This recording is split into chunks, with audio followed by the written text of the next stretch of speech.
అధికారంలో peak stage దాకా చూసి, ఒక్కసారిగా పతనమైతే ఎట్లుంటదో కేసీఆర్ మొహంలో కనబడిందనుకోవాలా? లేదంటే శారీరక పరమైనటువంటి రుగ్మతలు లేదా ఆయన వయసు ఇంపాక్ట్ ఇప్పుడు అలా కనబడుతోందనుకోవాలా? లేదంటే మనిషి బాగా ఈ కుటుంబ వ్యవహారాలు వీటిటి వలన బలహీనపడ్డారనుకోవాలా? నిన్న చాలా రోజుల తర్వాత ఫార్మ్ హౌస్ నుంచి బయటకొచ్చారు కేసీఆర్. ఎవరికి పబ్లిక్‌కి కనిపించట్లేదు గదా! ఆ మధ్యన ఎప్పుడో సభ పెట్టినప్పుడు కనిపించారు. ఆ తర్వాత కనిపించలేదు. అప్పుడు గూడా ఆ రోజున గూడా స్పీచ్‌లో దమ్ము లేకుండా పోయింది.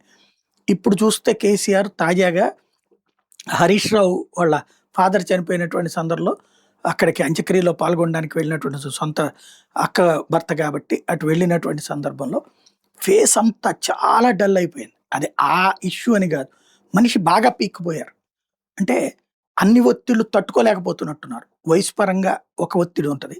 రెండవది ఓటమి పరమైనటువంటి ఒక బాధ. ఇంకొకటొచ్చేటప్పటికి పార్టీ ఏమైపోతుందో అన్న బెంగ. ఇటు కూతురు, కొడుకు మధ్యన వివాదాలు.